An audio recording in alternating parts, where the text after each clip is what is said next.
ในคลิปวิดีโอนี้เป็นคำกล่าวปัจฉิมนิเทศที่มหาวิทยาลัยแห่งหนึ่งของสตีฟ จ็อบส์ผมรู้สึกเป็นเกียรติที่ได้อยู่กับพวกคุณทุกคนในวันนี้เพื่อแสดงความยินดีกับการจบการศึกษาของคุณจากหนึ่งในมหาวิทยาลัยที่ดีที่สุดในโลกความจริงแล้วผมไม่เคยจบการศึกษาจากมหาวิทยาลัยและนี่เป็นประสบการณ์ที่ใกล้เคียงที่สุดที่มีกับงานจบการศึกษาของระดับมหาวิทยาลัยวันนี้ผมอยากจะเล่าให้คุณฟัง3เรื่องจากชีวิตของผมแค่นั้นแหละไม่มีอะไรมากแค่3เรื่องที่ 1 เกี่ยวข้องกับการเชื่อมโยงจุดต่างๆหรือ connecting the dots ผมลาออกจากวิทยาลัยรีดหลังจาก6เดือนแรกแต่ยังอยู่แถวนั้นอีกประมาณ18เดือนก่อนที่ผมจะลาออกจริงๆแล้วทำไมผมถึงลาออกมันเริ่มต้นก่อนที่ผมจะเกิด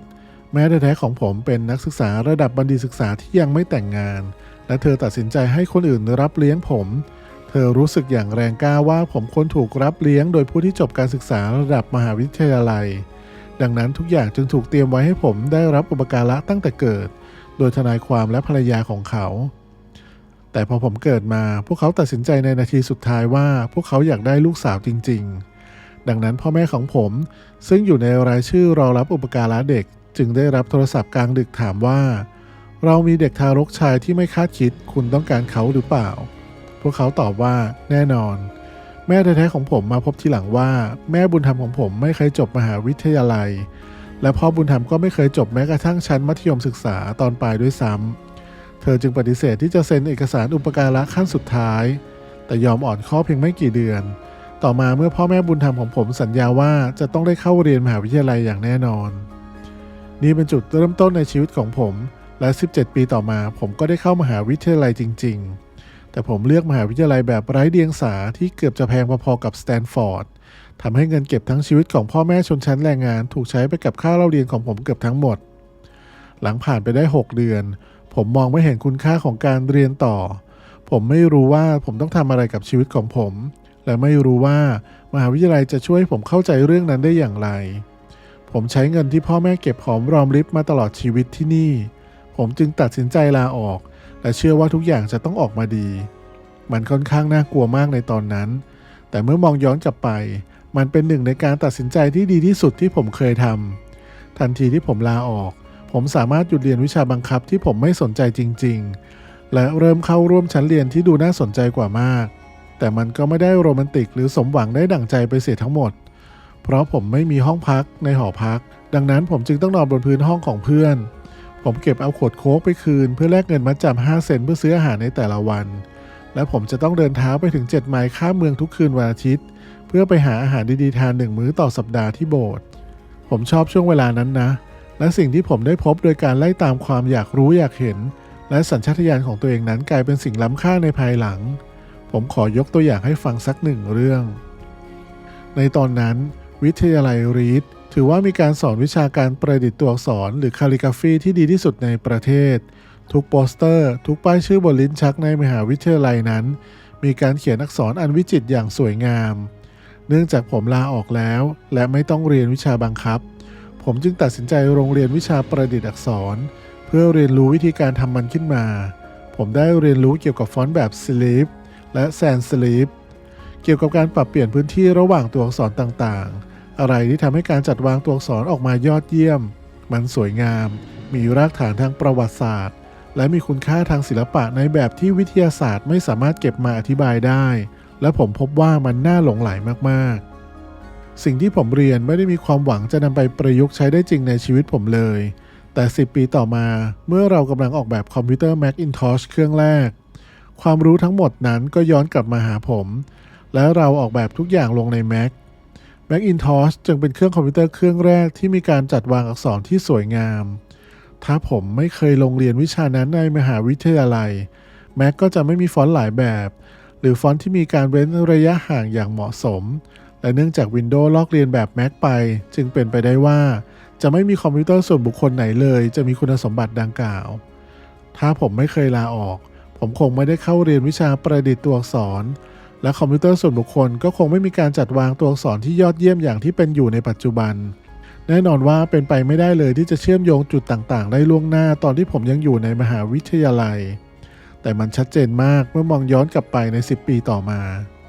อีกครั้งนะครับคุณไม่สามารถเชื่อมโยงจุดต่างๆเมื่อมองไปข้างหน้าคุณเชื่อมโยงได้ก็ต่อเมื่อมองย้อนกลับไปดังนั้นคุณต้องเชื่อมั่นว่าจุดต่างๆจะเชื่อมโยงกันในอนาคตข้างหน้าของชีวิตของคุณคุณต้องเชื่อมั่นในบางสิ่งไม่ว่าเป็นความกล้าหาญโชคชะตาชีวิต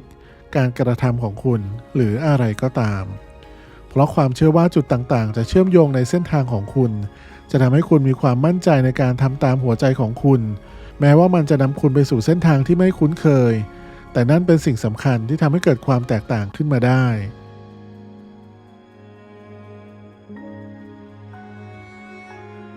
เรื่องราวที่2ของผม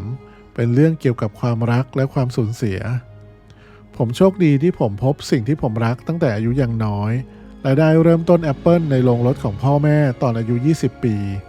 เราทำงานกันหนักมากและใน10 ปีต่อมา Apple ก็เติบโตจากแค่เรา2 คนในโรงรถเป็นบริษัทมูลค่า $2,000 ล้านพร้อมกับพนักงานกว่า 4,000 คนเราเพิ่งเปิดตัวสุดยอดผลงานของเรานั่นคือ Macintosh เมื่อปีก่อนและผมก็เพิ่งอายุครบ30 ปีแล้วผมก็โดนไล่ออกคุณจะถูกไล่ออกจากบริษัทที่คุณก่อตั้งได้ยังไงเมื่อ Apple เติบโตขึ้นเราได้จ้างคนที่มีความสามารถสูงเข้ามาร่วมบริหารบริษัทกับผมและในปีแรกๆทุกอย่างก็ดำเนินไปด้วยดีแต่หลังจากนั้นวิสัยทัศน์ที่เรามีต่ออนาคตก็เริ่มแตกต่างกันในที่สุดเราก็ทะเลาะกันพอเหตุการณ์นั้นเกิดขึ้นคณะกรรมการบริหารของเราเลือกจะอยู่ข้างเขาทำให้ผมในวัย30ต้องออกจากงาน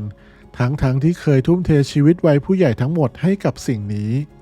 มันเป็นเรื่องที่ทำร้ายจิตใจผมมากๆผมไม่รู้จะทำยังไงเลยในช่วง 2-3 เดือนต่อมาผมรู้สึกว่าผมทำให้ผู้ประกอบการรุ่นก่อนผิดหวังเหมือนผมทำไม้คบเพลิงหล่นตอนที่มันกำลังส่งต่อมาให้ผมได้เจอกับเดวิดแพ็กการ์ดและบ๊อบนอยส์แล้วผมก็พยายามขอโทษที่ทำให้ทุกอย่างพังพินาศผมล้มเหลวอย่างชัดเจนและเคยคิดจะหนีไปจากซิลิคอนวัลเลย์ด้วยซ้ำแต่แล้วผมก็เริ่มตระหนักถึงบางอย่างคือผมยังรักในสิ่งที่ผมทำอยู่สิ่งที่เกิดขึ้นกับ Apple ไม่ได้เปลี่ยนความรู้สึกนั้นแม้แต่น้อยใช่ว่าผมเคยถูกปฏิเสธแต่ผมยังมีความรักอยู่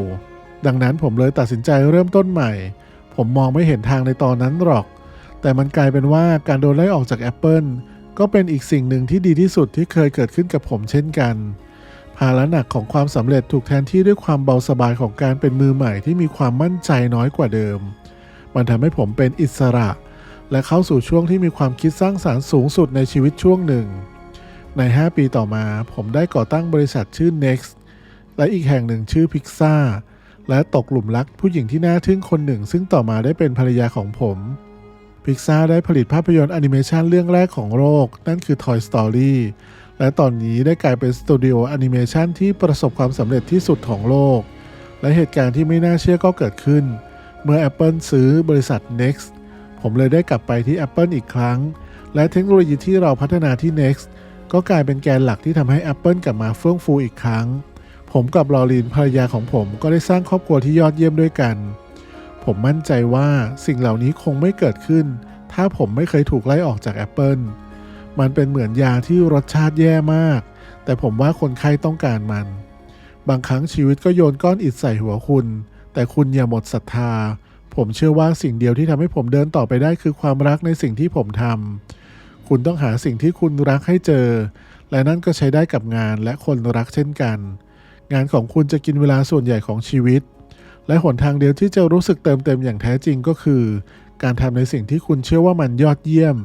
และหนทางเดียวที่จะทำงานที่ยอดเยี่ยมได้ก็คือการรักในสิ่งที่คุณทำถ้าคุณยังไม่เจอมันก็จงหาต่อไปอย่าเพิ่งยอมแพ้เหมือนกับเรื่องราวของหัวใจคุณจะรู้ได้ทันทีเมื่อคุณเจอสิ่งนั้นและเหมือนกับความสัมพันธ์ที่ยอดเยี่ยมมันจะดียิ่งขึ้นและดีขึ้นเรื่อยๆตามกาลเวลาฉะนั้นจงหาต่อไปและอย่าเพิ่งยอมแพ้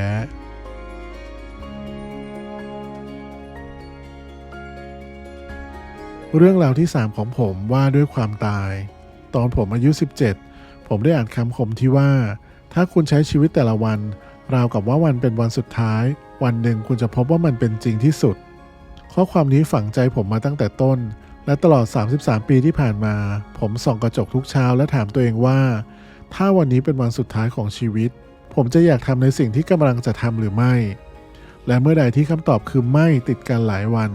ผมรู้ว่าถึงเวลาต้องเปลี่ยนแปลงบางอย่างแล้วการตระหนักว่าเราทุกคนจะต้องตายในไม่ช้าเป็นเครื่องมือสำคัญที่สุดที่ผมพบเพื่อช่วยให้เลือกเส้นทางที่ยิ่งใหญ่ในชีวิตเพราะแทบทุกสิ่งความคาดหวังจากภายนอกความภาคภูมิใจความกลัวต่อความอับอายความล้มเหลวสิ่งเหล่านี้ล้วนไร้ความหมายเมื่อเผชิญหน้ากับความตายเหลือไว้เพียงสิ่งที่สำคัญจริงๆการจำไว้ว่าคุณกำลังจะตายเป็นวิธีที่ดีที่สุดที่ผมรู้เพื่อหลีกเลี่ยงกับดักความคิดที่ว่าคุณมีอะไรจะเสียคุณเปลือยเปล่าอยู่แล้วไม่มีเหตุผลใดที่จะไม่เดินตามเสียงหัวใจไม่มีใครอยากตายแม้แต่คนที่อยากไปสวรรค์ก็ไม่อยากตายเพื่อไปถึงที่นั่นแล้วถึงอย่างนั้นความตายก็เป็นจุดหมายที่เรามีร่วมกันไม่มีใครหลุดพ้นจากมันไปได้ซึ่งก็เป็นอย่างที่ควรจะเป็นเพราะความตายน่าจะเป็นสิ่งประดิษฐ์ที่ดีที่สุดของชีวิตเป็นตัวแทนแห่งการเปลี่ยนแปลงของชีวิตมันกำจัดสิ่งเก่าเพื่อเปิดทางให้สิ่งใหม่ๆตอนนี้สิ่งใหม่นั้นก็คือคุณแต่สักวันไม่นานนักคุณก็จะกลายเป็นสิ่งเก่าและถูกกำจัดไปเช่นกันขออภัยที่ต้องพูดด้วยข้อความที่ดูรุนแรงแต่มันคือความจริงเวลาของคุณมีจำกัดเพราะฉะนั้นอย่าเสียเวลาไปกับการใช้ชีวิตเพื่อคนอื่นอย่าติดอยู่ในกรอบความคิดเดิมๆซึ่งก็คือการใช้ชีวิตโดยยึดตามผลลัพธ์ของความคิดผู้อื่นอย่าปล่อยให้เสียงความเห็นของคนอื่นกลบเสียงภายในใจของคุณเองและที่สำคัญที่สุดจงมีความกล้าหาญที่จะเดินตามหัวใจและสัญชาตญาณของคุณมันรู้ล่วงหน้าอยู่แล้วว่าคุณปรารถนาจะกลายเป็นอะไรทุกสิ่งทุกอย่างล้วนแต่เป็นเรื่องรองจงกระหายจงโง่เขลา